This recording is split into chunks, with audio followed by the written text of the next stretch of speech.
শহীদ মিনারের মঞ্চে বঞ্চনা প্রচুর, প্রায় বঞ্চনার বহর বাড়তে বাড়তে তা প্রায় এভারেস্টের সম উচ্চতায় গিয়ে পৌঁছেছে।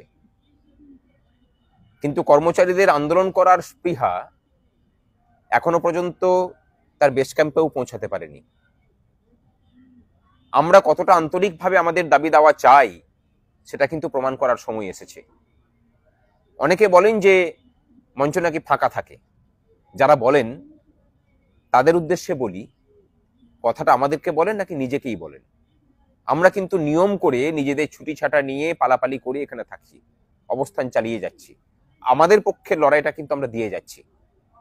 আপনি দিতে পারছেন না বলেই কিন্তু মঞ্চটা ফাঁকা থাকে।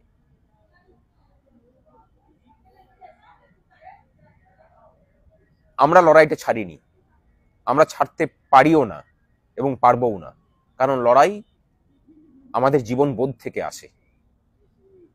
বোধ এটা বলে যে আমরা যা কাজ করি তার পারিশ্রমিক চাই, এবং সেই পারিশ্রমিক শুধুমাত্র আমাদের সাথে সম্পর্কিত তা কিন্তু একদমই নয়, বরং কর্মচারীদের ডিএটা সংগ্রামী যৌথ মঞ্চ মনে করে যে এই বাঙালি জাতির শ্রমের মূল্যের সাথে সমানুপাতিক।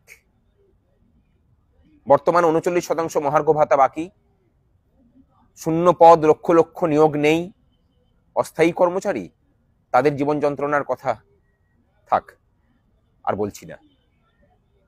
এই সমস্ত কিছু নিয়ে আবার একবার নতুন করে লড়াইয়ের নতুন ময়দান আমরা ঠিক করেছি। প্রথমে ঠিক হয়েছিল নবান্নের বাস স্ট্যান্ড, সেখানে হয়নি গত বছর যেখানে আমরা করেছিলাম। এবারে ঠিক হয়েছে মন্দিরতলা। জমায়েতের কোনো ঊর্ধ্বসীমা নেই, এটা কিন্তু কর্মচারীদের কাছে একটা বড় সুযোগ। নবান্নের সামনে, নবান্ন থেকে মাত্র 400 মিটার দূরে অবস্থান বিক্ষোভ, টানা 3 দিনের। আগামী রবিবার অর্থাৎ 22 তারিখ শুরু হবে বিকাল 3টে থেকে, দুপুর 3টে থেকে চলবে সোমবার পেরিয়ে মঙ্গলবার পর্যন্ত। আমরা দিনরাত ওখানে থাকবো। আপনি আপনার ভাগের লড়াইটা দিতে আসবেন কিনা আপনাকে ঠিক করতে হবে। যদি আসেন, নবান্ন বুঝবে কর্মচারীদের চাহিদাটা কি।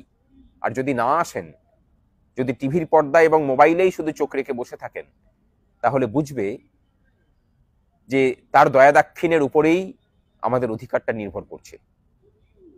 আসুন, ওই 3টে দিন নবান্নের সম্মুখে মন্দির তলায় আমরা অবস্থান করি।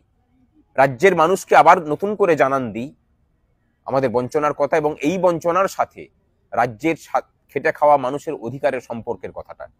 তার সাথে আপনার আমার বাড়ির যে ছেলেটা নিজের যোগ্যতার প্রমাণ দিয়ে একটা সরকারি চাকরির স্বপ্ন দেখে, তার স্বপ্নটাকে আমরা বাস্তবায়িত করতে পারবো না কিনা সেই লড়াইটাও।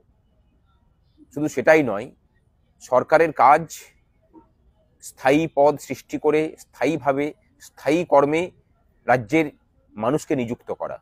এই সরকার সেটা করে না, তার সদিচ্ছা নেই। তার বন্ধ দরজাটা খুলতে হবে। এবং তার সাথে অস্থায়ী কর্মচারী, প্যারা টিচার সহ এনএসপিএফ, শিক্ষক শিক্ষিকা, পাম্প অপারেটর, কাদের কথা বলবো, অঙ্গনওয়াড়ি কর্মচারী। বঞ্চনা সকল ক্ষেত্রে তীব্র, বরং বঞ্চনার অন্ধকার হতে হতে হতে হতে আলোর কোনো নিশানাও ত্রিসীমানার মধ্যে নেই এদের জীবনে। আলো ফোটাতে হবে, তার দায়িত্ব কিন্তু এই রাজ্যের কর্মচারীদের নিতে হবে। আসুন লড়াইয়ের ময়দানে দেখা হচ্ছে আগামী রবিবার দুপুর 3টের সময় নবান্নের সন্নিকটে মন্দিরতলায়।